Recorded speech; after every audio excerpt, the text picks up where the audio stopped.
ለክ ምድርና ሰማይን የፈጠረ አይ መለኮት ማለት ማንም የሌለ ስለ መለኮት አስረጅ። እሺ ስለ መለኮት አስረጅኝ። መለኮት ማለት ምን ማለት ነው? ማለት መለኮት ብሎ ማለት አላህ በሁሉ ቦታ ይገኛል። የሚመለክ ምድር የሱ የሆነች ሰማይ የሱ የሆነ በምድርና በሰማይ መካከል ያለው የሱ የሆነ ሁሉን አጠቃሎ የያዘ ሁሉን አጠቃሎ መምሉክ ያደረገ መለኮት የሚመለክ ማለት ነው። ስለዚህ ማለት መለኮት ማለት በሁሉ ቦታ ይገኛል እያልሽኝ ነው?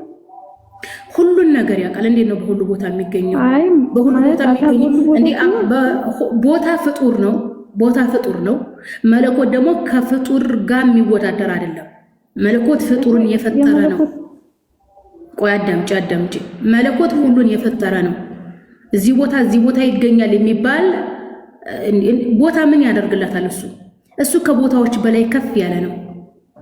ኦኬ፣ ከፍጥረት በላይ ከፍ ያለ ነው። እዚህ ቦታ ለምን አይገኝም? እዚህ ቦታ ይገኛል አይባልም። ምክንያቱም ቦታ ፍጡር ነው። አይ መለኮት ማለት መለኮት እዛ ፍጡር ቦታ መገኘት አይጠበቅበትም። ያኒ ፍጡርና መለኮት እንትን አይደለም። ያኒ ፍጡር የፈጣሪ ነው። ፈጣሪ ፍጡሩን ጥገኛ አይሆንም። እሺ አላህ መለኮት ነው ብለሽ ታምኛለሽ? እንዲያው መለኮት ነው። ኢየሱስ ያመለከው የጾመለት የጸለየ እናንተ ሲጀመር አላህንም ሌላ ውስጥ አታስገብኝ። እኔ ጠየቅኩሽ ብቻ መልሽልኝ። እኔ ጠየቅኩሽ ስለ አላህ ነው ስለ ኢየሱስ የጠየቅሽኝ እኮ መለስኩልሽ እኮ። መለኮት ብሎ ማለት የሚመለክ ነው። ኢየሱስ ያመለከው ነው። አምልኮታል ኢየሱስ። መለኮት ብሎ ማለት የሚመለክ ማለት ነው። አላህን የፈጠረው ማለት ነው። አላህን የፈጠረው ኢየሱስ ነው። ገባሻ? ይሄማ የግዴታ ቆይ አዳምጪ። ይሄ የእልክ የግዴታ የኔ ሃይማኖት ትክክል ካልሆነ የሚል ጀመር አላህ ፈጣሪ አይደለም። ስለዚህ እልክ ውረጂ። እልክና ይሄ ሰጣ ገባን ያልወድም። መጽሐፍ ቅዱስ ላይ ኢየሱስ ምንድነው ፍጡር ነው የሚለው መጽሐፍ ቅዱስ ላይ ወልጂ። የኔ ሃይማኖት በመሐመድ የተፈጠረ ፍጡር ነው። ታወቅሽ ማለት ነው። ወደዛ ይሄ ምንድነው የኔ ሃይማኖት ትክክል ካልሆነ የሚል ቅናት ይዞሽ ነው። የቅናት ወሬ አላስተናግድም። ተግባብተናል። መጽሐፍ ቅዱስ ላይ ኢየሱስ ፍጡር ነው ተብሎ ተቀምጧል። ኢየሱስ ነብይ ነው ተብሎ ተቀምጧል። ኦኬ። ስለዚህ አምላካችን አላህ ኢየሱስን የፈጠረ ኢየሱስ የጾመለት የሰገደለት ያመለከው ነው። እንዲህ የቅናት ወሬ የኔ ሃይማኖት ትክክል ካላላችሁ የሚል ይሄ የጅል ወሬ ነው። መጽሐፍ ቅዱስሽ ላይ ሐዋርያት ኢየሱስን ፈጣሪ ነው ብለው አያምኑም። ፈጣሪ ነው ብለው አልሰበኩም። ኦኬ እንዴ መጽሐፍ ቅዱስ ላይ እኮ ሐዋርያት እግዚአብሔር የሚለውን እውቅና የሰጡት ለማን ነው? ለአብ ብቻና ብቻ ነው። ለኢየሱስ እግዚአብሔር የሚለው እውቅና አልተሰጠውም። ቤተክርስቲያኖች ደግሞ ኢየሱስን እግዚአብሔር ነው ትላለች። ስለዚህ ቤተክርስቲያኖች ኢየሱስን እግዚአብሔር ነው የምትለው ከየት አምጥታው ነው? ይህ የሐሰት አስተምሮ ነው። መጽሐፍ ቅዱስሽ ላይ የኢየሱስ ፈጣሪነት ሳታረጋግጪ የግዴታ ኢየሱስን ፈጣሪ ነው ብሎ ይሄማ የጉልበት እኮ ነው። በጉልበት ከሆነ እንግዲህ ቆንጨራ ያዥና ኢየሱስን ፈጣሪ በሉ እያልሽ ሰዎችን ጨፍጭፊ እንጂ በመረጃ ከሆነ ኢየሱስ ምንድነው? ፍጡር ነው። የእንትን ማን ነው? የጳውሎስ ለኤፌሶን ሰዎች በላከው ደብዳቤ ላይ ምንድነው ያለው? ኢየሱስ በእግዚአብሔር አምሳል የተፈጠረ ሰው ብሎታል። ምን ብሎታል? የተፈጠረ ሰው። እንግዲህ የተፈጠረ ሰው ነው። ይህንን የተፈጠረ ሰው የግዴታ ፈጣሪ ካላደረጋችሁ በሚል እልከኝነት ማውራት ምንም ጥቅም አታመጭም። ምክንያቱም መጽሐፍ ቅዱስ ላይ እንደዚህ ይላል፣ አንድ እግዚአብሔር አለና ነው የሚለው። አንድ አምላክ አለና ነው የሚለው። አንድ አምላክ አለ፣ አንድ እግዚአብሔር አለ የተባለው ኢየሱስ አይደለም። ኦኬ፣ ኢየሱስ ፈጣሪ ነው አለች። እንዴ ኢየሱስ ፈጣሪ ነው። ኢየሱስ ፈጣሪ ከሆነ መመለክ አለበት እኮ። የማይመለክ ፈጣሪ አለ እንዴ? ኢየሱስን ያመለከ አንድ የለም። ኢየሱስን ያመለከ አንድ የለም። የሚገርመው ነገር ማለት ነው። ስለዚህ በደረቁ ፈጣሪ ነው። ይሄ እንትን ነው፣ ድርቅና ነው። ያኒ የበታችነት ስሜት ነው የሚሆነው። ከገዛ መጽሐፋችሁ ላይ ጠቅሳችሁ አጣቅሳችሁ ካላሳያችሁ ካለምንም መረጃ እየየ ማለት የምንም ለውጥ የለውም። ጊዜ ማባከን፣ ጭቅጭቅ ምንም ጥቅም የለውም። ስለዚህ ኢየሱስ ፈጣሪ ነው ካላችሁ ፈጣሪ ደግሞ ምን አለ ይመለካል መለኮታዊ ስርዓቶች ይቀርቡለታል ለኢየሱስ ደግሞ መለኮታዊ ስርዓቶች አልቀረቡለትም ኢየሱስ ምንድነው ኢየሱስ መለኮት አይደለም እግዚአብሔር አይደለም ፈጣሪ አይደለም አንድም ሐዋርያት አላመለከውም ስለዚህ የእልክ ምንም አይዋጣም እልክ ምንም መረጃ አይሆንም እልካችሁን አቁማችሁ መጽሐፍ ቅዱስን አንብቡ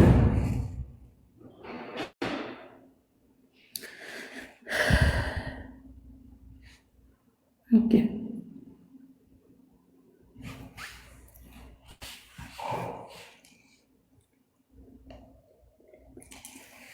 ሞዴሬተሮች እስኪ ሰው አስገቡኝ ማስገባት ስላልቻልኩ ነው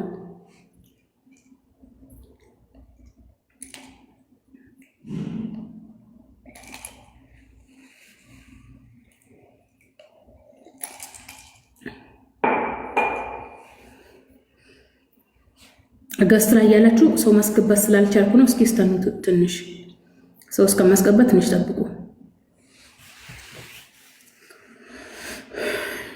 ኦኬ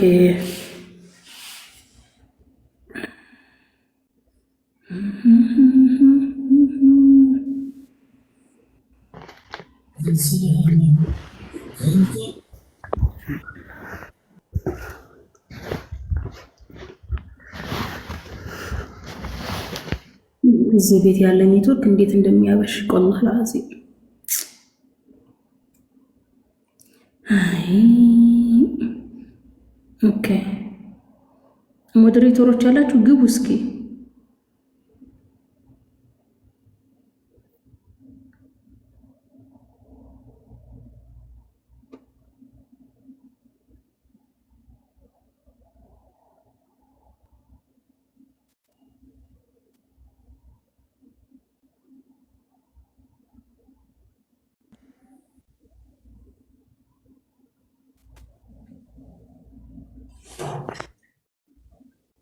እስኪ አውሩ እንጂ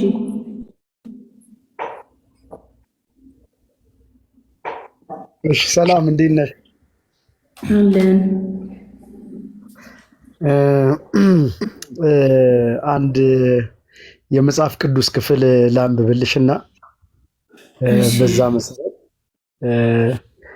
ያንቺን አስተያየት ደግሞ ትሰጭኛለሽ ቆላስይስ ምዕራፍ 1:16 ነው የማንብልሽ እሺ አንድ ጊዜ ሰው ያስገባ እሺ ቆላስይስ 1:16 እንደዚህ ይላል ከ15 ጀምሮ ላንብብልሽ ጳውሎስ ነው ይህንን መልእክት የጻፈው ለቆላስይስ ክርስቶስ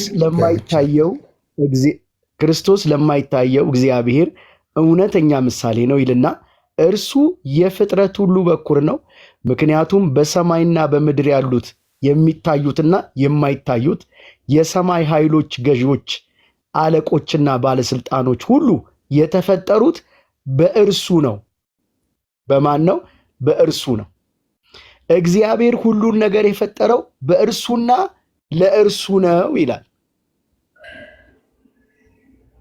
ጨረስ አዎ ጨርሻለሁ ስንትና ያነበብከው ቆላስይስ 1:16 ከ15 ጀምሮ እግዚአብሔር ስለ ልጁ ጳውሎስ ስለ ልጁ ስለ ኢየሱስ ክርስቶስ የሰጠውን ድርሻ ነው የሚያሳየው ኦፍ ኮርስ ኦኬ ላንብብልህ አዳምጥ አንብቢ ምን አባቱ ደግሞ የሚጠፋው ወጀ ቆላስይስ ምዕራፍ 1 ቁጥር 15 እና 16 እርሱ የማይታይ አምላክ አምሳል ነው ከፍጥረት ሁሉ በኩር ነው ሁሉ ነገር በእርሱ ተፈጥሯል በሰማይና በምድር ያሉ የሚታዩና የማይታዩ ዙፋናት ቢሆኑ ወይም ኃይላት ገዦች ቢሆኑ ወይም ባለስልጣናት ሁሉም ነገር በእርሱ ለእርሱ ተፈጥሯል ይላል እሺ ምንድነው ፈለከው እዚህ ጋር አንቺም የተፈጠርሽው በእሱና ለእርሱ ነው በክርስቶስ በእርሱና ለእርሱ ማን ነው የፈጠረለት ለእርሱ ማን ፈጠረለት አብ እግዚአብሔር አለቆ እርሱ ኢየሱስ ነው ለእርሱ ማን ፈጠረለት? ወልድ እግዚአብሔር እግዚአብሔር ለእርሱ ነው ያልኩህ እኮ። እርሱማ ኢየሱስ ነው። ተስማምተናል። ኢየሱስ ወልድ ኢየሱስ ለእርሱ ማን ፈጠረለት? ለእርሱ የፈጠረለት ማን? እግዚአብሔር እግዚአብሔር። ስለዚህ እግዚአብሔር ለኢየሱስ ፈጠረለት የሚል መልእክት ነው ያለው እንጂ ኢየሱስ ፈጠረ የሚል ነገር የለም። ይሄው ከስር አለ ከስር አለ ከስር አለ ከስር አለ። አዳም ሲጀመር ማለት ነው። ሲጀመር እዚህ ላይ እኔ የለሁም። አዳምጥ። እዚህ ጋር ያሉት አራት ነገሮች ናቸው። አትሳቅ። አራት ነገሮች ናቸው ያሉት። ምን? ስልጣን፣ ኃይላት፣ አለቅነትና ዙፋን። አራት ነገር ነው ያለው። ስለ ስልጣን ነው የሚያወራው እንጂ ስለ ሰው መፍጠር፣ ስለ እኔን ስለመፍጠር፣ አንተን ስለመፍጠር አይደለም። የማንበብ ችግር አለባችሁ የምንለው እዚህ ነው። እንደዚህ አዳምጥ። አይደለም አዳምጥ። አንቺ ራሱ ተፈጥሯል። አዳምጥ። ሁሉ ነገር በእርሱ ተፈጥሯል። እሺ። በሰማይና በምድር ያሉ የሚታዩና የማይታዩ በዙፋናት እንደሆነ ኦኬ፣ ኃይላት፣ ገዦች ቢሆን ወይም ባለስልጣናት ሁሉ ነገር በእርሱ ለእርሱ ተፈጥሯል ይላል። ኦኬ። ስለዚህ የሚያወራው ስለ ዙፋናት፣ ስለ ኃይላት፣ ስለ ገዦች የሚያወራው ስለ ባለስልጣኖች። በሰማይና በምድር አይልም? በሰማይና በምድር አይልም? አንቺ የት ነው ያለሽው? በሰማይም በለው በምድርም ዙፋናት ነው። የት ነው ያለሽው? አንቺ የት ነው ያለሽው? የት ነው ያለሽው? ስለ ዙፋን አይደለም። የት ነው ያለሽው? እኔ ስልጣን ነኝ እንዴ? እኔ ስልጣን ነኝ እንዴ? ቆይ ቀስ በይ። የተከፋፈለ ነው። በምድርና በሰማይ ይላል። አንቺ የት ነው ያለሽው? ይኸውልህ በሰማይም በምድርም ተባለ። አይደለሽም አንቺ? አንቺ ፍጥረት አይደለሽ? አንቺ ፍጥረት አይደለሽም? ኦኬ፣ ፍጥረት ምን አለ? ዙፋናት አለ እኮ። ዙፋናት አለ። በሰማይና በምድር ዙፋናት፣ ኃይላት፣ ገዦች ወይም ባለስልጣናት ነው። ስለ ስልጣን ነው የሚያወራው። ስለ አራት ነው የሚያወራው። ከላይ ከፍ ብሎ ሲጀምር አንብቢው። ከመጀመሪያው አንብቢው። ኦኬ፣ በሰማይ በምድርም ያሉ የሚታዩና የማይታዩ ዙፋናት አለ እኮ። የሚታዩና የማይታዩ ምን አለ? ዙፋናት። ሰዎች አላለም እኮ። የሚታዩና የማይታዩ ሰዎች አላለም። የሚታዩና የማይታዩ በምድርም ሆነ በሰማይ ያለ የሚታዩና የማይታዩ ዙፋናት፣ አለቅነት፣ ስልጣን፣ ገዥነት። እነዚህ አራት ነገሮች ናቸው። ከነዚህ አራት ነገሮች ውጪ እንትን የለም፣ የተጠቀሰ የለም። መጀመሪያ አንብብ ያልኩህ ለዚህ ተረዳ ያልኩህ ለዚህ አራት ነገሮች። የሰው ልጅ ገዢ አይደለም? የሰው ልጅ ገዢ አይደለም? የሰው ልጅ ይኸውልህ አዳምጥ። አሁን እዚህ ችግሩና የተረዳችሁት ገዢ አይደለም? የሰው ልጅ ገዢ አይደለም? አዳምጥ፣ መጀመሪያ አዳምጥ። እዚህ ጋር አንተ ችግሩ እናንተ ዘላለም ዓለማችሁን ይህንን ኢየሱስ ለማድረግ ኢየሱስን ፈጣሪ ለማድረግ መጽሐፍ ቅዱስ ነው ያደረገው እንዴ? መጽሐፍ ቅዱስ ኢየሱስን ፈጣሪ አድርጎታል። ይሄው እዚህ ጋር እያነበብሽ አይደል እንዴ? ስለዚህ መጽሐፍ ቅዱስ ብዙ ፈጣሪዎች አሉት እያልከን ነው?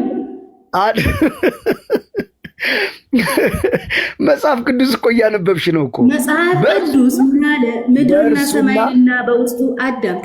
አዳምጥ። መጽሐፍ ቅዱስ ምን አለ? ምድርና ሰማይንና በውስጡ ያለውን የፈጠረ እግዚአብሔር ነው አለ። ማን ነው እንደው ይሄን ያለው? ጳውሎስ ነው ያለው። እግዚአብሔር ደግሞ አንድ ነው አለ። እንዲህ አለ፣ መካከለኛው ለብዙ ነው፣ እግዚአብሔር ግን አንድ ነው አለ። ስለዚህ አንዱ እግዚአብሔር ነው ምድርና ሰማይን የፈጠረው። ያ አንዱ እግዚአብሔር ማን ነው? አብ ነው። ሐዋርያው ጳውሎስ ኢየሱስን እግዚአብሔር ነው የሚል እውቅና አልሰጠም። ለኢየሱስ የሰጠው እውቅና ምንድን ነው? ሰው ነው። ሰው የሆነው ክርስቶስ ኢየሱስ ብሎ ነው ያስተማረው። ኦኬ፣ ወጣ ጳውሎስ ኢየሱስን እግዚአብሔር አላለም ስለው አመለጠ። ኦኬ፣ ለማንኛውም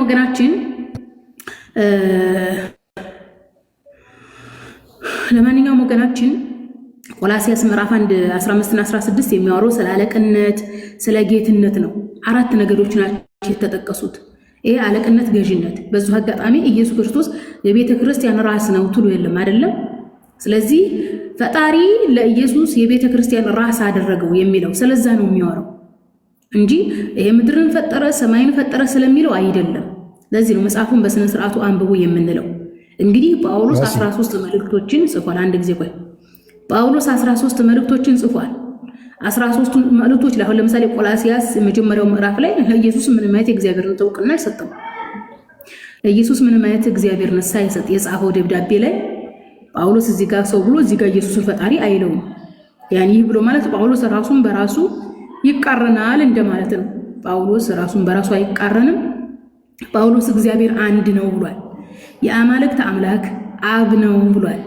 አንድ አምላክ አለን እሱም እግዚአብሔር ነው ብሏል።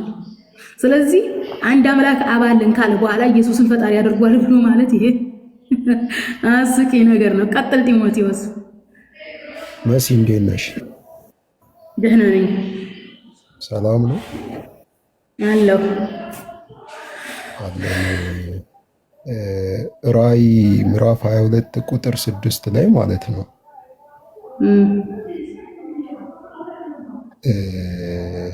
ኢየሱስ ክርስቶስ አምላክ እንደሆነ በግልጽ ይናገራል። ለምንድን ነው አንቺ ማታምኚው?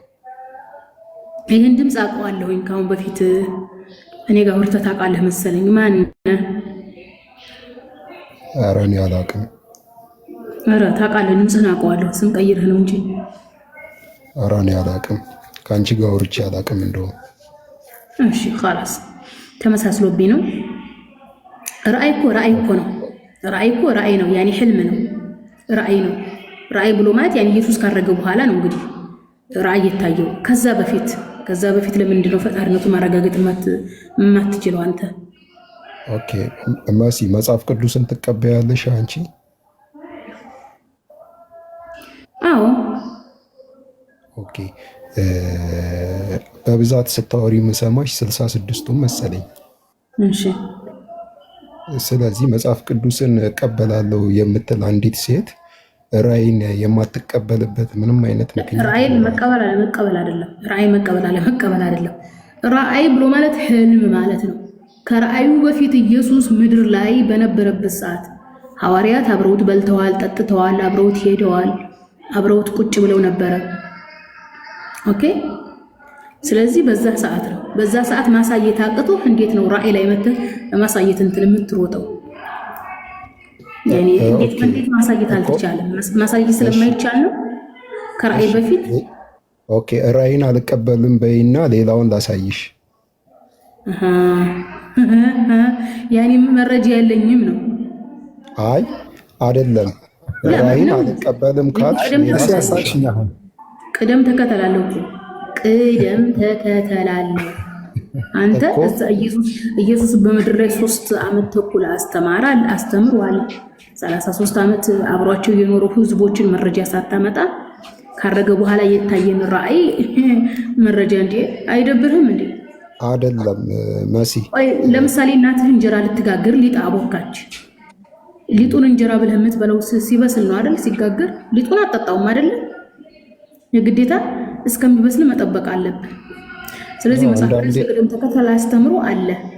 አንዳንዴ ሲሪውሽን ተጣጣጫለሽ። እናትህ ያቀጠነችውን ሊጥ እንደማትጠጣ ሁሉ ዘለህ ራእይ ላይ ከመሄድ በፊት ከኋላ መረጃ ስጠን።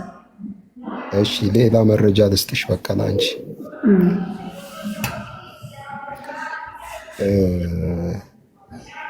በመጀመሪያ ግን ማለት ነው መሲ በጣም ነው መወድሽ ማከብርሽ። ይህንን እንድታቂ ይፈልጋሉ። ከአሁን በፊት አንተ አሁን ሸውደኸኝ ነው እንጂ ከአሁን በፊት አውርተሃል። ድምፅህን አውቀዋለሁ። ስምህን ቀይረህ ነው። እኔ ከአንቺ ጋር በምንም ታምር ተገናኝተን አናውቅም። ዋሻ አውርተን እናውቃለን። ድምፅህን በስነ ስርዓት ነው የማውቀው። አይ ይቅርታ፣ በግድ እንደዛማ አይባልም። ወይ ተመሳስሎብሽ ሊሆን ይችላል። በጭራሽ አይደለም። ቀጥልም ተው። ለማንኛውም ተው፣ ችግር የለውም። ወደ መረጃ ተመሳስሎብሽ ይሆናል መሲ። እኔ ከአንቺ ጋር አውርቼ አላውቅም። ካወራውም ደስተኛ ነው የምሆነው።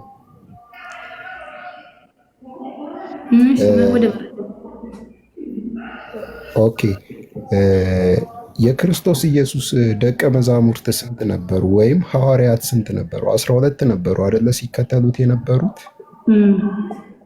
አይደሉ?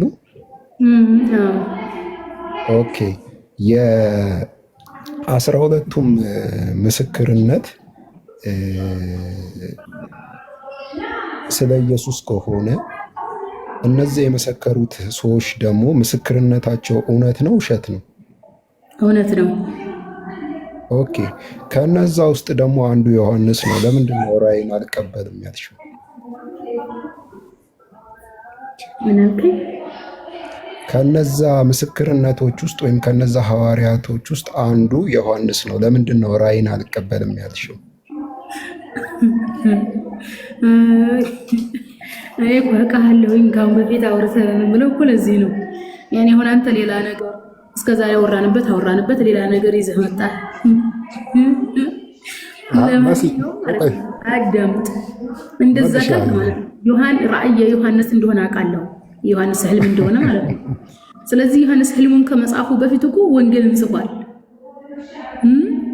በቅደም ተከተል ራሱ እንደተቀመጠ ከሆነ አዲስ ኪዳን ላይ ራእይ የመጨረሻው መጽሐፍ ነው። የመጀመሪያውን ትተህ መጨረሻው ጋር ለምን ትሄዳለህ? እንዲያውም ዮሐንስ እኮ ያው እንዲህ ብሏል። ዮሐንስ ራእይ የዮሐንስ ራእይ ከሆነ እንሂድ። የዮሐንስ ወንጌል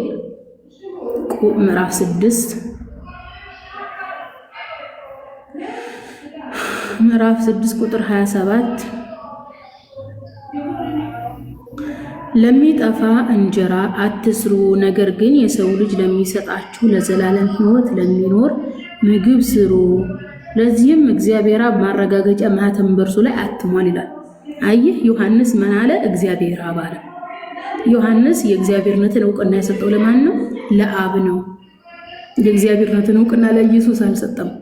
ያኔ እዚህ ዮሐንስ ወንጌል ላይ ማለት ነው። የራእይ የዮሐንስ ራእይ ከሆነ የዮሐንስ ወንጌል ላይ ዮሐንስ ምን ብሎ አለ? ኢየሱስ እግዚአብሔር አይደለም ብሎ አለ። ኦኬ እንደዛ ለማለት ፈልጎ አይደለም። የመጀመሪያ ጥቅሱ አሁን ወሬያችን ኢየሱስ ክርስቶስ እግዚአብሔር ነው እግዚአብሔር አይደለም ሳይሆን ኢየሱስ ክርስቶስ ለምሳሌ አንድ አካል ተነስቶ እኔ ሕይወት መንገድ እውነት ነኝ ካለ ከአምላክ በቀር እንደዚህ ሊል የሚችል ማን ነው ብለሽ ታስቢያለሽ? አንቺ ጥያቄ ነው። ኦኬ እውነት ሕይወት መንገድ ነኝ ስላለ ኢየሱስ ፈጣሪ ልታደርገው ከሆነ ከሐዋርያት የተለየ ላንተ የሚመጣልህ መልአክ አለ ማለት ነው። ምክንያቱም ሐዋርያት ስለ ኢየሱስ እውነትነት ሰብከዋል። ነገር ግን ኢየሱስ እግዚአብሔር ነው አላሉ። ኢየሱስ እውነት ሕይወት መንገድ ነው፣ ትክክል ነው። ምክንያቱም እግዚአብሔር ነው ሕይወት ያደረገው። ምክንያቱም እግዚአብሔር ምን ብሏል? ይህን ሰው መድኃኒት ይሆን ዘንድ ያመጣው ይላል የሐዋርያ ሥራ 13:23 ላይ። ዘፍጥረት ላይ እንደምናየው ደግሞ ነብዩ ዮሴፍ እግዚአብሔር መድኃኒትም ጌታም አድርጎታል ይላል። ስለዚህ የሐዋርያ ሥራ 5:30 ላይ እግዚአብሔር ኢየሱስን 5:31 ላይ ራስ አድርጎታል፣ ክርስቶስ አድርጎታል ይላል። ስለዚህ ሕይወት መንገድ እንዲሆን ያደረገው እግዚአብሔር ነው። ሚልኪያስ ላይ መልእክተኛ መንገድ ይጠርጋል ነው መንገድ ያደርጋል ብሏል። መልእክተኞች መንገድን የሚጠርጉ ናቸው፣ ያኔ መንገድን የሚያስተምሩ ናቸው። እሱ ለዮሐንስ ነው የተሰጠው። ለዮሐንስ መጽሐፍ ቅዱስ መንገድ ጠራጊን ከፊትህ እሰዳለሁ ሲል ለዮሐንስ ነው። እሱም ማቴዎስ ላይ አራቱም ወንጌላት ላይ ወይም አራት ወንጌል የለም አራቱም የወንጌል መጽሐፍት ላይ በግልጽ ተጽፎ ያለ ነው። መልእክተኛዬን በፊት እሰዳለሁ ሲል ዮሐንስን ነው።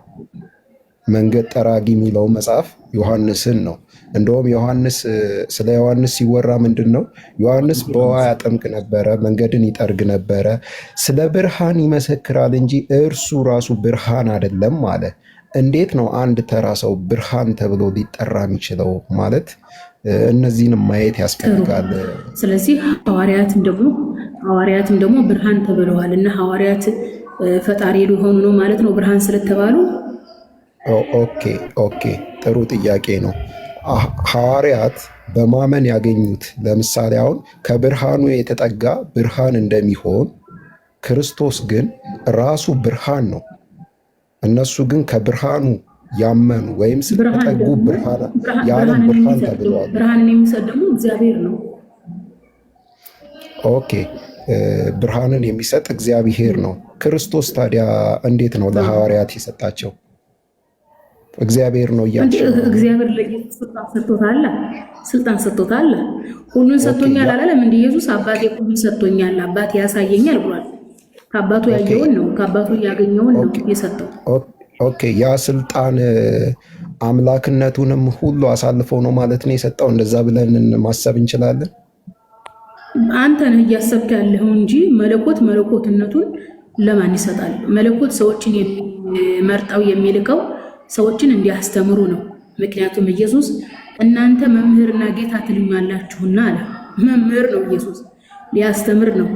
ምክንያቱም ኢየሱስ ክርስቶስ የእግዚአብሔር ስራ የሚሰራ ሰው እንጂ መለኮት እንዴት ነው መለኮትን የሚሰጠው? መለኮት ነው፣ ሰው ነው። ሰው ስለሆነ ሰዎችን ያስተምር ዘንድ ስልጣን ይሰጠዋል እንጂ መለኮትነት ነው ፈጣሪ የሚሰጠው። እሺ እግዚአብሔር ቀናተኛ አምላክ ከሆነ እንዴት ነው ኢየሱስ ክርስቶስ እኔ እውነት መንገድ ሕይወት ነኝ የሚለው? ለምሳሌ በቁርአናችን ላይ እኔም ሕይወት መንገድ ነኝ የሚለው እንዴ? መጀመሪያ እኮ በእግዚአብሔር እመኑ አለ። በእግዚአብሔር ያመነ ሰው በኢየሱስ ያምናል። ኦኬ መጀመሪያ በፈጣሪ እመኑ እኮ ነው ያለው ራሱ እኮ። ደግሞ በእኔም እመኑ አለ። በአባቴ ቤት ብዙ መኖሪያ ቤት። በፈጣሪ የሚያምን ከፈጣሪ የመጣ መንገድን እንደሚያስተምር መንገድ እንደሆነ ያውቃሉ። አልኩ ኢየሱስ እኮ በእግዚአብሔር እመኑ ብሎ እኮ ነው ያስተማረው። መጽሐፍ ቅዱስ በእግዚአብሔር እመኑ በነብያቱ እመኑ ብሎ አስተምሯል። ስለዚህ ኢየሱስ ክርስቶስ በእግዚአብሔር እመኑ በእኔም ደግሞ እመኑ ሲል ራሱን ነብይ እያደረገ ሰዎች በእግዚአብሔር ማመን እንዳለባቸው እያስተማረ ነው በግልጽ አማርኛ።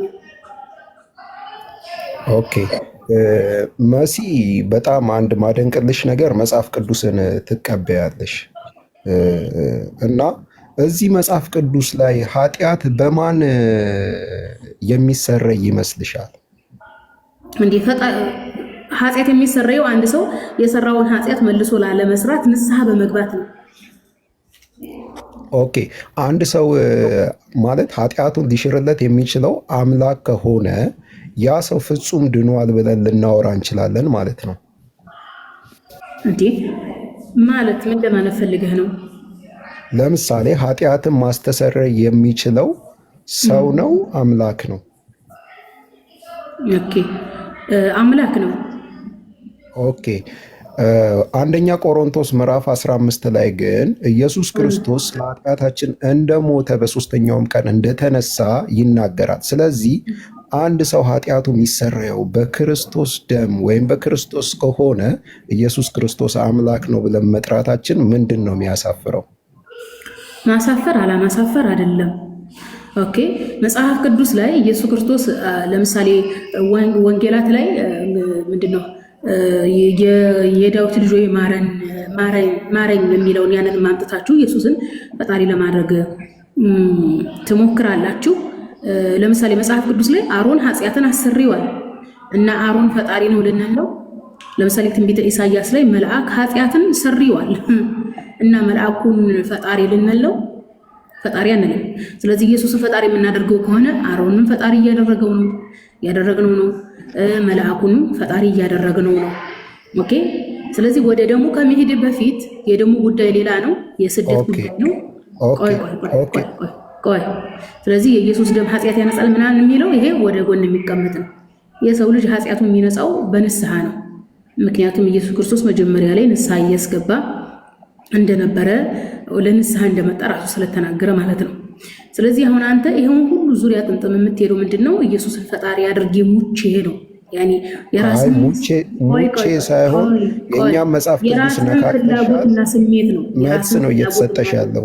አዳምጣ ጥቅስ እየሰጠውሽ የራሴ ፍላጎት እንዴት ነው? ጥቅስ አልሰጠኝም። ጥቅስ ለዚህ አሁን በፊት አውርተኝ ታውቃለህ የምልህ ለዚህ ነው። ሌሎች ስታይሎችን እስኪ ልሞክር ብለህ ነው ይዘህ የመጣው። እነዚህ ስታይሎች ደግሞ ኢየሱስን ፈጣሪ አያደርጉትም። በግልጽ እኮ ነግሬሃለሁ። ሐዋርያት የኢየሱስን እግዚአብሔርነት ይቃወማሉ። ኢየሱስ እግዚአብሔርነት እውቅና አልተሰጠውም። ከእግዚአብሔር አብ ሲባል ከእግዚአብሔር ወልድ የሚል ነገር የለም አልኩ። ይህም ብቻም ሳይሆን በደንብ እንዲገባችሁ ፈጣሪ ብሎ ማለት መለኮት። ቆይ ጢሞቴዎስ አልጨረስኩም። ፈጣሪ ብሎ ማለት አምልኮትን የሚቀበል ነው። የአምልኮ ስርዓትን የሚቀበል ነው ብያችኋለሁ አይደለም? ለኢየሱስ የቀረበ የአምልኮ ስርዓት አንዳች ማሳየት አልቻላችሁም። ይህ ሁሉ ዘመን ኢየሱስ መለኮት ነው፣ ፈጣሪ ነው። በቃ ንዝንዝ ጭቅጭቅ ከመነዛነዝና ከመጨቃጨቅ ባሻገር ኢየሱስ ፈጣሪ ከሆነ አምልኮት ይቀርብለታል ወይ ነው? የለም፣ አላሳያችሁ። ኢቭን እንኳን አታውቁም። አንድ አካል አምላክ ከተባለ ለአምላክ አምልኮት መቅረብ ግድ እንደሚለው ይህንን እንኳን አታውቁም። የሚገርምህ ነገር ማለት ነው አላሳየም ከሙሉት። ስለዚህ አሁን አንተ ኢየሱስን ፈጣሪ ለማድረግ ነው እንጂ ሱቅ መስዋዕቱን ልንገርሽ፣ መስዋዕት ብዙ ጊዜ ታያለሽ። ለአምላክ ምን አይነት መስዋዕት ይኸውልህ፣ አዳምጥ። ኢየሱስ መስዋዕት አይደለም። ኢየሱስን የገደለው ሰይጣን ነው። ተግባብተናል። ይሄ የግድያው ሌላ ነው። መጀመሪያ ስለ ፈጣሪነቱ ነው እያወራን ያለ ነው። ስለ ስቅላትን ያላወራም። ስለ ስቅላት የሚገባችሁ መጀመሪያ ኢየሱስ ክርስቶስ ፈጣሪ እንዳልሆነ መጽሐፍ ቅዱስ ላይ አንዳች ፈጣሪነት ምን ድርሻ እንደሌለው ስትረዱ ነው ስቅላቱ የሚገባችሁ።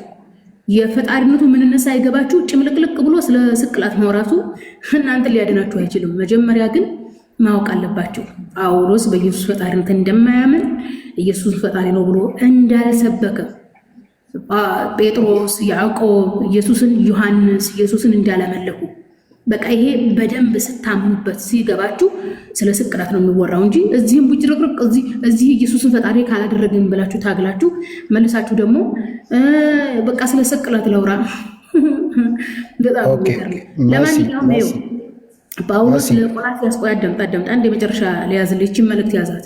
ጳውሎስ ለቆላስያስ ሰዎች በላከው ደብዳቤ ላይ ምዕራፍ 1 ቁጥር 2 ምዕራፍ 2 አንደኛ ተሰሎንቄ ምዕራፍ 2 ቁጥር አንቀጽ 15 ላይ አይሁዶች ኢየሱስና ነቢያትን ገደሉ ይላል። ምን ለማለት ፈልጎ ነው? ስለ ስቅላቱ ይገባሃል። ይህንን ስለ ስቅላቱ ያዝ። እኔ ስለ ስቅላት አላወራም። ልቀጥል ነኝ? እሺ ቀጥል። መሲ አይ ቆይ ሀሳቤን ልጨርስና ትቀጥላላችሁ። የመጀመሪያው መሲ አንድ ነገር መረዳት ያለብሽ ነገር መጽሐፍ ቅዱስን ነካክተሻል። በመጽሐፍ ቅዱስ ማስረጃ ካልሰጠው ትያለሽ። መጽሐፍ ቅዱስ ላይ ያሉትን መልሶች ደግሞ ለምን እንደማትቀበይ ግራ ነው የሚገባኝ። ምክንያቱም እንደውም እንዲህ ብትይ የሚያስማማ ይመስለኛል። ይሄ ፓርት ተጨምሮ ነው በቃ እኔ አላምንም ብትይ ያስማማል። ምክንያቱም ብዙ ሰው መሲ የሚታዘብሽ አይመስልሽም? መሲ አይ በወንድምነት ነው ምን የተጻፈውን እየተናገርን ጢሞቴዎስ አዳምጥ። እኔ እኮ ነግራችኋለሁ መጽሐፍ ቅዱስ ሙሉ ከዘፍጥረት እስከ ራዕየ ዮሐንስ የኢየሱስ ፈጣሪነት ሽታው የለም። መጽሐፍ ቅዱስ አንድን መለኮት ብቻ ነው የሚያስተዋውቀው። መለኮት ይህ መለኮት ብቻውን ተመስግኗል፣ ብቻውን ጸሎት ሰምቷል፣ ብቻውን መስዋዕት ቀርቦለታል፣ ለሱ ዘምሩ ተብሏል። እንዴ ሃሌሉያ የሚባለው ራሱ ለእግዚአብሔር ነው፣ ለኢየሱስ አይደለም። እናንተ ዘላለም ዓለማችሁን ሃሌሉያ ለኢየሱስ ስትሉ ኖራችኋል፣ ለኢየሱስ ዘምሩ ኖራችኋል፣ ኢየሱስ ስታምልኩ ኖራችኋል። ይሄ ሁሉ ተቀባይነት የለውም። አንተ ይሄን እቀበላለሁ ይሄን አልቀበልም እኔ አልልም ፈጽሞ። መጽሐፍ ቅዱስ ላይ ያለው አዳምጥ ጢሞቴዎስ፣ መጽሐፍ ቅዱስ ላይ ያለው የመለኮት አስተምሮ አንድና አንድ ብቻ ነው፣ ወጥ ነው። እናንተ ናችሁ ለራሳችሁ ለስሜታችሁ አንዳንዷን አንቀጽ እየወሰዳችሁ ይሄን ኢየሱስ ፈጣሪ አድርገን ሞተን የምትሉት እንጂ የኢየሱስ ፈጣሪነት መጽሐፍ ቅዱስ ላይ ሽታው የለም። የዘዳግም 10:20 ላይ ምን ይላል መሰለህ? እግዚአብሔርን ፍራ፣ እግዚአብሔርን አምልኩ፣ በስሙ ማሉ ይላል። እግዚአብሔር ማን እንደሆነ አስረድቻለሁኝ። አብ ነው። እግዚአብሔርነቱ እውቅና የተሰጠው ለአብ ነው። የሚገርምህ በእንግሊዘኛም የሞከረ ልጅ ነበረ። በእንግሊዘኛ ጋድ ዘ ፋዘር ነው የሚለው። በአረበኛም የሞከሩ ነበሩ። ኢቭን በግሪክ ብትሞክር ራሱ ይሄ እግዚአብሔርነት የሚለው እውቅና የተሰጠው ለአብ ብቻ ነው። ለኢየሱስ እግዚአብሔርነት እውቅና አልተሰጠም። እዚህ ጋር ችግራችሁ ምንድን ነው? እናንተ ፊደል ነው የገደላችሁ። እኔ እኮ እንዲገባችሁ በደንብ ነግሬያችሁ ነበረ። እግዚአብሔር፣ ፈጣሪ፣ አብ፣ አምላክ፣ ጌታ የሚሉ ቃላቶች እነዚህ 5 ቃላቶች የሆልና የጋራ ናቸው። 3ቱ ቃላቶች ለአብ ብቻ ነው የዋሉት፣ ለአንድ አካል ብቻ ነው የዋሉት። አብ የተባለው ራሱ አብ ነው። ፈጣሪ የተባለው ራሱ አብ ነው። እግዚአብሔር የተባለው ራሱ አብ ነው። ኦኬ። ከዚህ ውጭ ማንም አካል እግዚአብሔር ተብሎ አልተጠራም። ኢየሱስ ራሱ እግዚአብሔር ተብሎ አልተጠራም። ስለዚህ መጽሐፍ ቅዱስ ላይ ያለውን ፍጡርና ፈጣሪን የምንለይበት መንገድ ይህ ነው ብዬ በፖላይት እንደውም እኔ መንፈስ ቅዱስ ገልጦልኝ ነው ብልህ እኔ አላፍርም። ታውቃለህ፣ ይህን እንዲገባችሁ አድርጌ ተናግሬያለሁ። ይህንን ቃል በመጠቀም ራሱ ኢየሱስ እግዚአብሔር የተባለበትን አላሳያችሁም እንዴ? ሐዋርያው ጳውሎስ ምን ብሏል መሰለ? ለቆሮንቶስ ሰዎች በላከው ደብዳቤ ላይ ምንድን ነው ያለው? በምድርና በሰማይ አማልክት የተባሉ ቢኖሩ የአማልክት አምላክ አንድ አምላክ አብ አለን ያለው።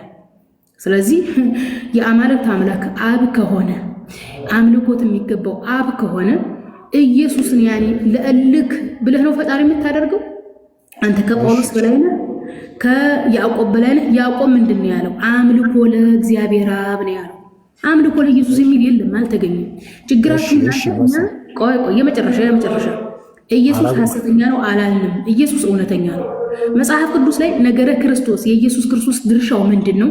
መልእክተኛ፣ መካከለኛ፣ አማላጅ፣ ነቢይ፣ ካህን፣ ሰው፣ የድንግል ማርያም ልጅ፣ የማርያም ማኅፀን የከፈተ ያስተማረ፣ ኦኬ፣ አይሁዶች ያሳደዱት ስደትና መከራ ያደረሰበት ነው። ይሄ ነው ነገረ ክርስቶስ መጽሐፍ ቅዱስ ላይ እንጂ የተመለከ አይደለም፣ መለኮት አይደለም፣ የፈጣሪና ድርሻ የለውም።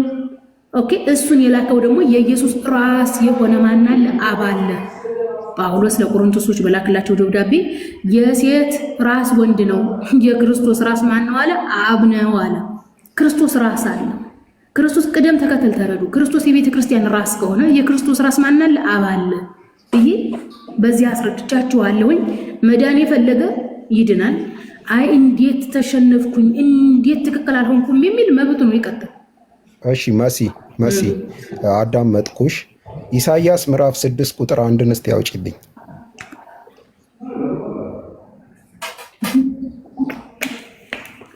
ስለ ወንድ ልጅ ነው የሚያወራው ጢሞቴዎስ። እንትን አትበል፣ እግዚአብሔር ወንድ ልጅ አይደለም እኮ። አውጪልኝና አንዴ ህዝብ በተሰበሰበበት ፊት አንብቢ። ችግር የለውም። ስለ ህዝብ ምን አስጨነቀ አንተ? ህዝቡ ምን አስጨነቀ? ወንድ ልጅ ነው የሚለው። እግዚአብሔር ደግሞ ወንድ ልጅ አይደለም። እግዚአብሔር ኢሳይያስን ነው መልሽ። ኢሳይያስ 6 ቁጥር 1 እግዚአብሔር ወንድ ልጅ የሚል ኮንቴክስት ወንድ ልጅ የለውም። እንደዛ አይደለም። ላምብሮኔ እሱን አይደለም። እሱ ምዕራፍ 9 ነው ቁጥር 6ን ነው ያውጪልኝ። ምዕራፍ 6ን ነው አውጪልኝ ያልኩሽ። ምዕራፍ 6 እሺ። አንተ ብሎ ኦኬ፣ በጣም ይቅርታ። እኔ ላምብብልሽ አንድ ጊዜ ላምብብልሽ። እኛ ጋር ሙቀት ጀምሯል። አይገርምም? ቆይ እስኪ እኔም ላውጣው። ትንቢተ ኢሳይያስ ምዕራፍ 6 ቁጥር 1 6:1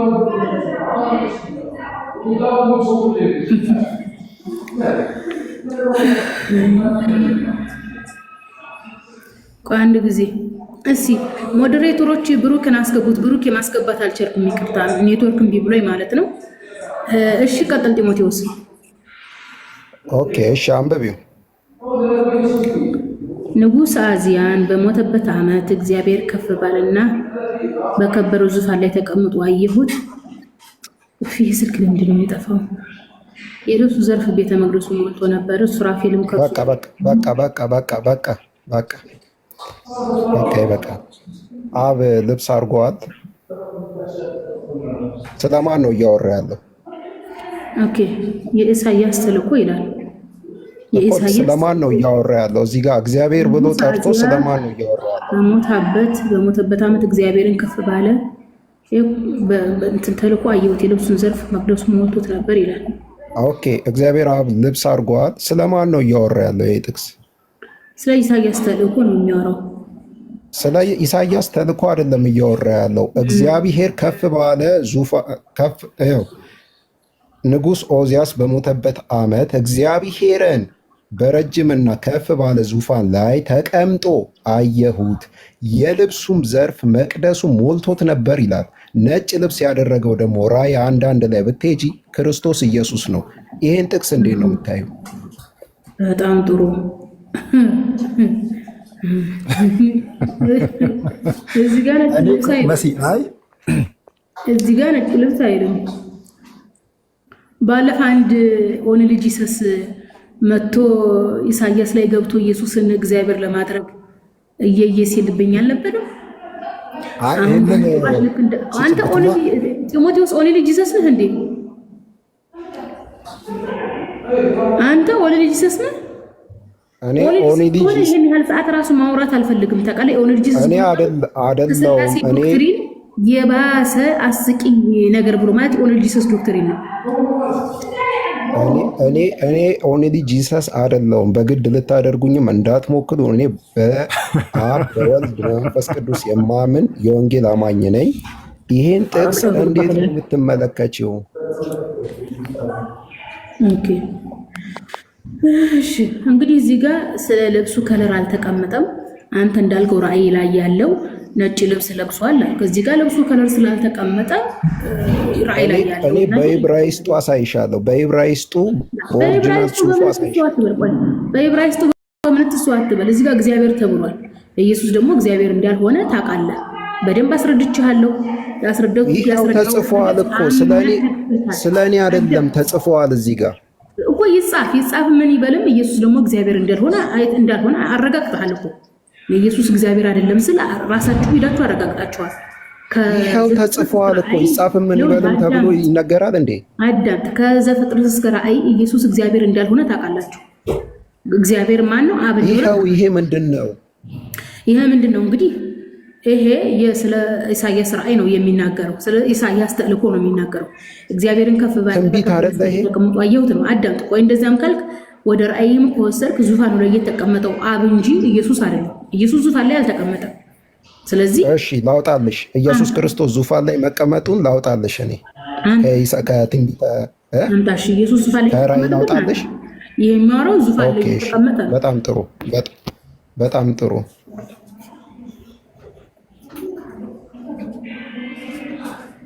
ጢሞ እስከምታወጣ እዚህ እኮ የግድ መሲ የእግዚአብሔርን ቃል በግድ መቀበል እንትን የላትም።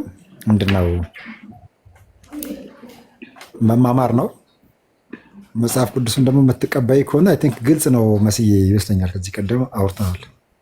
ፖላይት ኦኬ። ምዕራፍ 22ን ቁጥር 1 አውጪልኛ እንዴ።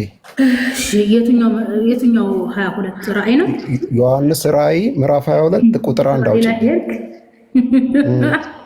ዮሐንስ ራእይ ከራእይ አይደለ እንዴ? አሁን ወደ ራእይ ግባ አይደለ ያልሽኝ? አላልኩም? እሺ አሁን እሺ 22 1 እሺ ኦኬ። ምንድን ነው የሚለው? ከእግዚአብሔርና ከበጉ ዙፋን ይላል። ቆይ እስኪ አንድ ጊዜ ዮሐንስ ራእይ 1 ቁጥር ስንት ነው? 22 አይደለም፣ ምዕራፍ 22 ቁጥር 1 የመጨረሻው ክፍል ማለት ነው። ምዕራፍ 22 ቁጥር 1 ከዚያም በኋላ መልአኩ ከእግዚአብሔርና ከበጉ ዙፋን የሚወጣውን እንደ መስዋዕት የጠራውን የሕይወት ውሃ ወንዝ አሳየ። እሺ እና ዙፋን አይደል? ይኸው የበጉ ዙፋን ይላል እኮ። የበጉ ዙፋን ይላል። ዙፋን ላይ ቁጭ እንዳለ እያሳየሽ እኮ ነው። የበግ ዙፋን እኮ አለ እኮ። የበግ ዙፋን፣ ስለ በግ ዙፋን ነው የሚያወራው። ኢሳያስ ላይ ያወራ ነው። እግዚአብሔር በዙፋኑ ላይ ተቀምጦ ነው የሚለው። ስለዚህ በጉ እግዚአብሔር ተቀምጦ በጉ የራሱ ዙፋን አለው። በጉ የራሱ ዙፋን አለው። ያኛው እግዚአብሔር አይደል እንዴ ዙፋን እንዳለው? ይሄው አሁን አንተ ዙፋን የሚለው ላይ አይደለም መሆን ያለበት። ዙፋኑ የማንና የማን የሚለው ማወቅ አለበት። የእግዚአብሔር ይሄው የበጉና የእግዚአብሔር ቋዳም የእግዚአብሔርና የበግ ዙፋን አለ። ስለዚህ የበግ ዙፋንና የእግዚአብሔር ዙፋን እንደሚለያይ የውዚው ጋር አይተሃል። እና ላይ የበጉ ዙፋን እንጂ በጉ የእግዚአብሔርን ዙፋን ወሰደ አላለም። ኢሳያስ ላይ ያለው ምንድነው የሚለው? ኢሳያስ ላይ ያለው ምንድነው የሚለው? እግዚአብሔር ዙፋኑ ላይ ተቀምጦ አለ። ኦኬ፣ እዚህ ጋር የበጉ ዙፋን አለ እንጂ በጉ እግዚአብሔር ዙፋን ላይ ተቀምጦ አይልም። ጢሞቴዎስዬ ጊዜ አትግደል፣ አታባክን። እሺ ምዕራፍ 5 ነው አውጪ። አንቺ እንዴት እንደምታውቂ ባላውቅም ጢሞቴዎስ እዚሁ ራእይ ላይ ነው። ዮሐንስ ወንጌል ምዕራፍ 12 ከቁጥር 41 ይህን ሐሳብ ይደግመዋል። ስለ ኢየሱስ ነው የሚያወራው። ዮሐንስ ወንጌል ምዕራፍ 12 ከቁጥር 41። ቆይ አንድ ጊዜ ባሮክ ጢሞቴዎስ ይጨርስ። እሺ ጢሞቴዎስ ምንድን ነበር ያልከው? ምዕራፍ 5 አውጪ። እሺ ራእይ ነው። ራእይ ምዕራፍ 5 አውጪ። እሺ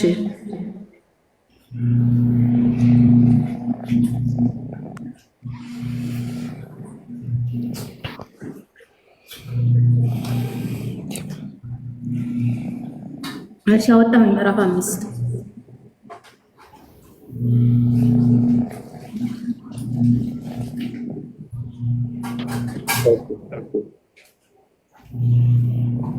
እሺ ምዕራፍ 7 ቁጥር 7 እንትን በይ። እሺ ቁጥር 7 ላይ እርሱም መጥቶ በዙፋኑ ላይ ከተቀመጠው ቀኝ እጅ መጽሐፉን ወሰደ። እሺ የተቀመጠው የተባለው ማን ነው? ቆይ ጥቅል መጽሐፉና በጉ ነው የሚለው። አንድ ጊዜ በዙፋኑ ላይ የተቀመጠው በውስጡና በውጭ በኩል የተጻፈበት በሰባት ማኅተም የታሸገ ጥቅል መጽሐፍ በቀኝ እጁ ይዞ አየሁ። አንድ ብርቱ መልአክ በታላቅ ድምፅ ማኅተሞቹን ለመፍታትና መጽሐፉን ለመክፈት የተገባው ማን ነው ብሎ ሲያውጅ አየሁ። ነገር ግን በሰማይ ሆነ በምድር በታች ለመክፈት ወይም ገልጦ ለመክፈት የሚችል ማንም አልነበረም። ማንም መጽሐፉን ለመክፈት ወይም ገልጦ ለመመልከት የተገባው ማንም ባለመኖሩ እጅግ አለቀስኩ። ሽማግሌዎቹ አንዱ አታልቅስ፣ እነሆ ከይሁዳ ነገድ የሆነው የዳዊት ድል ስር ነስቶ መጽሐፉን ከፍቶ ሰባቱን ማኅተሞች ሊፈታ ይችላል አለኝ። ከዚያም በዙፋኑና በአራቱ ሕያዋን ፍጡራን በሽማግሌዎቹ መካከል የታረደ የሚመስል በግ ቆሞ አየሁ። ከዚያም በዙፋኑና በአራቱ ሕያዋን ፍጡራን 13 ላይ ወረድ በይ። ቆይ በዙፋኑና በአራቱ ሕያዋን ፍጡራን በሽማግሌዎቹ መካከል የታረደ የሚመስል በግ ቆሞ አየሁ። በጉም 7 ቀንዶች 7 ዓይኖች ነበሩት። እርሱም ወደ ምድር ሁሉ የተላኩ 7 እግዚአብሔር መናፍስት ናቸው። እርሱ መቶ በዙፋኑ ላይ ከተቀመጠው እንዲህ 7 ላይ ቆይ በቃ 7 ላይ ነው አይደል ያልከኝ መረጃ እኮ ከ7 እስከ 13 ድረስ። ቆይ አዳምጥ።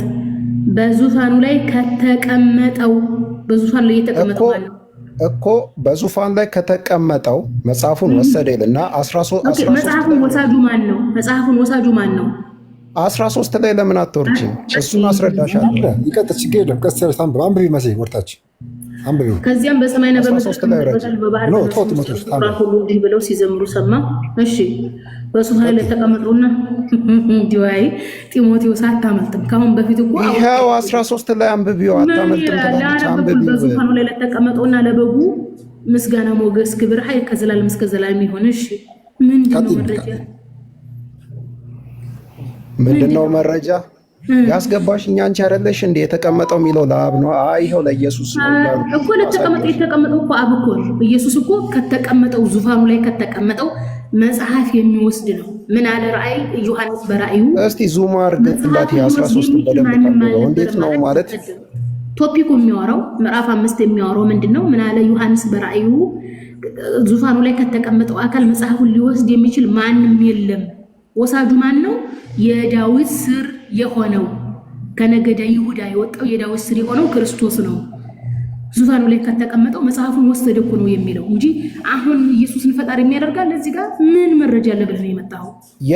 አይደለም ፈጣሪ የሚያደርግ ሳይሆን የተቀመጠው ኢየሱስ አይደለም አልሽኝ አንቺ። አዎ የተቀመጠው ኢየሱስ አይደለም። ምን ነካ? ይሄው 13ን አንብቢያ። የምን 13 ያምሃል እንዴ? ስለመቀመጥ አያወራም እኮ። ምንድነው የሚያመኝ? ያምሃል እንዴ? አትበይ። በዙፋኑ ላይ ለተቀመጠው ማለት ምን ማለት ነው? ኦኬ እንዴ በዚህ ጋር ሁለት አካላቶች እኮ ናቸው። እንዴ ጢሞቴዎስ ምን ነካ? እኔ እኮ አውቃለሁ ያልኩህ እኮ ለዚህ እኮ ነው። ይኸውልህ ይላል 13 ላይ በዙፋኑ ላይ ለተቀመጠው እና ለበጉ ሁለት ናቸው። በዙፋኑ ላይ የተቀመጠውና ኢየሱስ በጉ ኢየሱስ ነው። ዙፋኑ ላይ የተቀመጠው ማን ነው? አብ ነው። ጢሞቴዎስ እየተዋወቅን አታድክመኝ። ለተቀመጠው ለበጉ እኮ የተቀመጠው አብ ነው። ዙፋኑ ላይ ለተቀመጠውና ለኢየሱስ ለበጉ ያለ ተቀመጠው ያለ አብ ነው ያለሽ እንዴ? እና የምትለውን የት ልትክዳት ነው ጢሞቴዎስ? አሁን አንተ እኔን መጥለፍህ ነው የሚታይህ ወይስ እንደው ቃሉን መካድ? አይደለም መጥለፍ ይኸውና እኮ ህዝብ እኮ እያነበበው እኔ ምን ስትወርድ ከዚህ ከገስት ስትወርድ እንዴት አስችሎ ትተኛለህ? ጠቅሶ የሚለው እኮ በዙፋኑ ላይ ከተቀመጠውና ለተቀመጠውና ለበጉ ሁለት አካል እኮ ናቸው። እና ለበጉ እና እኮ እኔ በጉን አልካልኩም እኮ እና ለበጉ እና ሁለት አካል እና በጉ በዙፋን አይደለም የተቀመጠው አንድ አካል ሁለት ናቸው። ዙፋኑ ላይ የተቀመጠው አንዱ በጉ ሁለተኛ። ግልጽ ነው። አንደኛ አብ ሁለተኛ አንተ ነሽ። ኦኬ መጽሐፍ ስለዚህ ተሳስቻለሁ በለኝ። ተሳስቻለሁ በለኝ። አዎ ተሳስቻለሁ በል። ተሳስተሃል አይደለም የምርሽን ነው። ግን አንቺ አንተ ራስህ የምርህ ነው። አሁን አንተ ራስህ የምርህን ነው። እዚህ 13 ላይ ምዕራፍ 5 ቁጥር አንቀጽ 15 ላይ በዙፋኑ ላይ ለተቀመጠውና ለበጉ የሚለው ሸምጥጠህ ኢየሱስን ብቻ በማድረግ አንተ ህሊና አይወቅስህም? ኦኬ መሲ ወደ ሐሳባችንን ልንገርሽና አሁን ይቅርታ ጠይቅም። አሁን አንተ እኔን ተዋደድ። አሁን አንተ እግዚአብሔርን ይቅርታ ጠይቅም። ኧረ በጌታ በኢየሱስ በእርግጥ አንተ እግዚአብሔርን ክደሃል። እግዚአብሔርን ክደው ኢየሱስን እያመለክ ነው። ስለዚህ ለምንም አልገረምም። በእግዚአብሔር ቃል እንደዚህ መዘባበትህ ማለት ነው። አልገረምም። እያየሽ አታምኝም እንዴ? ኧረ ይደብርህ።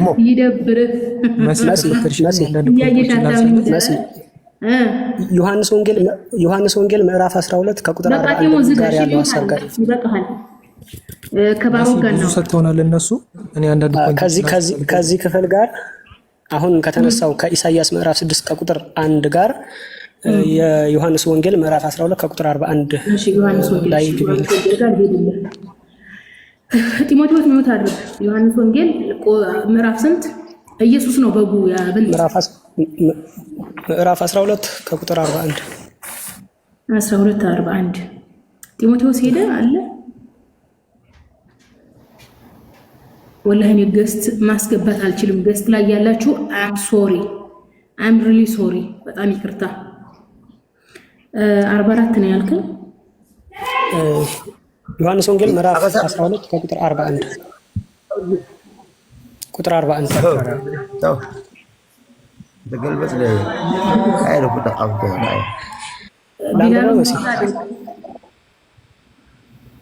ቢላል ነው። ኦኬ ቴንክ ዩ ሞዴሬተሮች ካላችሁ። ኢሳይያስ የሚያለው የኢየሱስን ክብር ስላየ ነው፣ ስለርሱ ተናገረ። ኦኬ ኢሳይያስ ያየው የማንን ክብር ነው?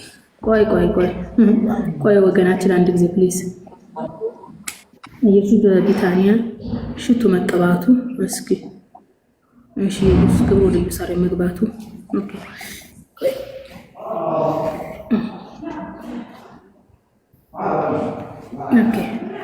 አንድ ጊዜ ሶሪ። እሺ ኢየሱስ ክብር ወደ ኢየሩሳሌም መግባቱ ላይ ኢየሱስ በክብር ወደ ኢየሩሳሌም መግባቱ ይላል። በጣም ረጅም ነው። ቆይ እስኪ ነገረ በጣም ረጅም ነው። አይዋ አይሁድ ባለማመናቸው መጽናታቸው ይላል።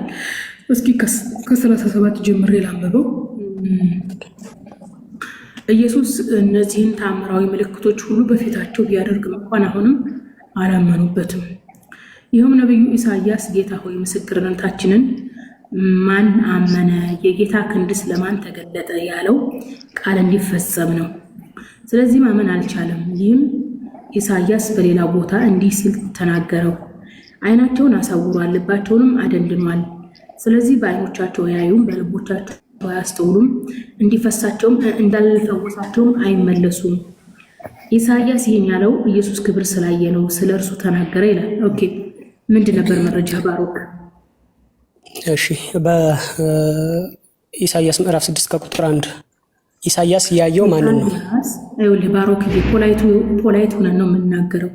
ኢሳይያስ ምዕራፍ 6 ላይ የኢሳይያስ ተልእኮ ይልና እግዚአብሔር በዙፋን ተቀምጦ አየሁ ነው ያለው። እዚህ ጋር የሚያወራው ስለ አለማመን ነው፣ ስለ ዙፋን አይደለም። ባሮክ ነው አይደለም። እኔ ሁን ጭቅጭቅ አልፈልግም። ስትወርድ ራስ ሂደህ አንብብ። ኢሳይያስ ምዕራፍ 6 ላይ ቁጥር 1 ላይ ያለው ስለ ዙፋን እግዚአብሔርን ስለማያቱ ነው የሚያወራው። ይሄ ደግሞ ስለ ክህደት ነው። ኢየሱስ ክርስቶስ ተአምራት ቢያደርጉም ሊያምኑት አልቻሉም ማለት። ኢሳይያስ ምን ብሎ ነበረ? እያዩ እንኳን አያምኑም፣ ልባቸው የተደፈነ ዓይናቸው የታወረ ነው ብሎ ኢሳይያስ ተናግሮ ነበረ አለ። ኢሳይያስ ስለማያምኑ ሰዎች ነው የሚያወራው። ቶፒኩ ራሱ ምን ይላል መሰለ? ቶፒኩ ምን ይላል? አይሁድ ባለማመናቸው ጸኑ፣ አናምን ብለው ጸኑ። አንድ ሰው በእምነቱ እንደሚጸና ማለት ነው። ስለዚህ የሚያወራው ስለ እምነትና ስለ ክህደት እንጂ ዙፋኑ ላይ ስለታየው አይደለም። ኦኬ ምናልባት